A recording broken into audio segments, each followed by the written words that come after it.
ప్రతి ఒక్కరూ పర్యావరణ హితంగా జీవించాలని మాధవధార మహిళా వాకర్స్ అసోసియేషన్ అధ్యక్షులు సత్తి లలితారెడ్డి కోరారు. బాలభాను విద్యాలయంలో ప్రపంచ పర్యావరణ దినోత్సవం సందర్భంగా నగరంలో విద్యార్థులు విద్యార్థినులు చేత చిత్రలేఖనం పోటీలను నిర్వహించారు. సుమారు 150 మంది విద్యార్థులు ఈ పోటీలో పాల్గొన్నారు. విద్యార్థులు అత్యద్భుతంగా పర్యావరణ పరిరక్షణ, శబ్ద కాలుష్యము, వాయు కాలుష్యము, జల కాలుష్యం ప్రతి ఒక్కరూ తమ వంతుగా మొక్కలు పెంచాలని, కాలుష్య నివారణపై చర్యలు తీసుకోవాలని అర్థం వచ్చేలా చిత్రాలను వేశారు. Spoorthi news, Visakha city.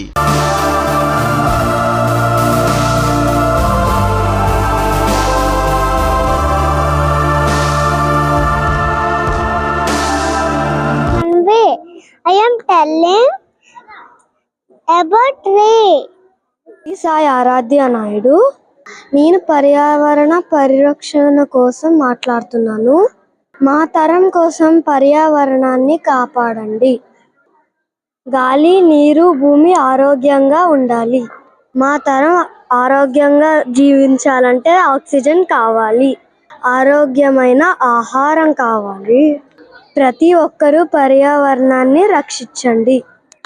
Save tree, save water ని మనం పెంచాలి. చెట్టులు మనం నరకకూడదు.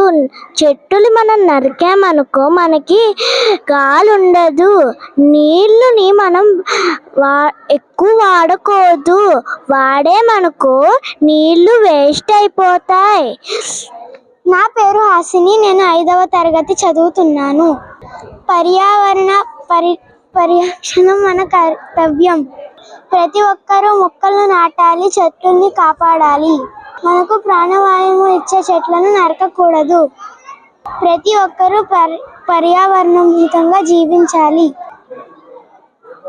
మా తరం కోసం ఆరోగ్యకరమైన గాలిని, ఆహారాన్ని ఇవ్వండి. ప్రతి ఒక్కరూ 10 మొక్కలను నాటి పెంచాలి. పర్యావరణ పరిరక్షణ మన బాధ్యత. My name is Bhavesh, studying in Tastani S1 School CBSE Seatam. The World Environment Day is the United Nations Day for encouraging worldwide awareness and action to protect our environment. Environment Day celebrated annually on 5th June. The theme of World Environment Day 2024 is ecosystem restoration. Restoring ecosystem means more than planting trees. Dinesh Reddy. Today I am here to speak about a few words of environment. Environment is a living nature. There are so many trees in the world. Trees give us oxygen and we give us carbon dioxide. There are so many carbon foods. We can reduce that foods. Please reduce that foods.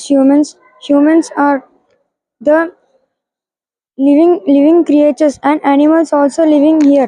Carbon dioxide is increasing nowadays. Please reduce the carbon dioxide. Madhavadhara మాది. మేము ఒక్క area కాదు, ఎక్కడ ఎవరికి ఏది అవసరమో ఆ works అన్ని చేస్తూ ఉంటాం. సామాజిక సేవల్లో ఉంటాము. మేమేమో ఈ సంవత్సరం అన్ని స్కూల్ నగరంలో ఉన్న ప్రతి స్కూల్కి ఇన్ఫార్మ్ చేశాము. అలాగే మాకు రిజల్ట్ కూడా చాలా చక్కగా వచ్చింది. పిల్లలకి చిన్నప్పటి నుంచి విత్తనాలు సేకరించి ఎలా వేయాలి అన్నది మాకు గ్రీన్ క్లైమేట్ ఫౌండర్ మన రత్నం సార్ చెప్పారు. అది ఆ విషయం వారికి తెలుసుకోవడానికి విత్తనాలు కూడా తీసుకొచ్చారండి. ఈరోజు నేను పంజాబ్ నేషనల్ బ్యాంక్లో మేనేజర్గా పనిచేసి రిటైర్ అయ్యాను. 5th జూన్కి ఎన్వైర్న్మెంట్ డే ఉంది కదా, దాని ఉపలక్షణలో ఇవాళ ఒక ఆర్ట్ కాంపిటీషన్ జరుపుతున్నారు ఇక్కడ మహిళా వాకర్స్ క్లబ్ తరపు నుంచి. పిల్లలకి ఎన్వైర్న్మెంట్ గురించి అవేర్నెస్ పెంచడానికి ఈ కార్యక్రమం ఇక్కడ చేస్తున్నారు. ఆర్ట్ త్రూ పిల్లలు ఎలాగ ఎక్స్ప్రెస్ చేస్తారో వాళ్ళు కన్సర్న్ ఫర్ ఎన్వైర్న్మెంట్ అనేది పర్పస్ అన్నమాట. పిల్లలు చాలా బాగా చేస్తున్నారు. Doctor Swethamadhavi Erroju, consultant dermatologist, Avyan skin and hair clinic. ఈరోజు మేము ఇక్కడ మహిళా వాకర్స్ క్లబ్ వాళ్ళు కండక్ట్ చేస్తున్న కాంపిటీషన్ అటెండ్ అవ్వడానికి వచ్చామండి. చాలా సంతోషంగా ఉంది.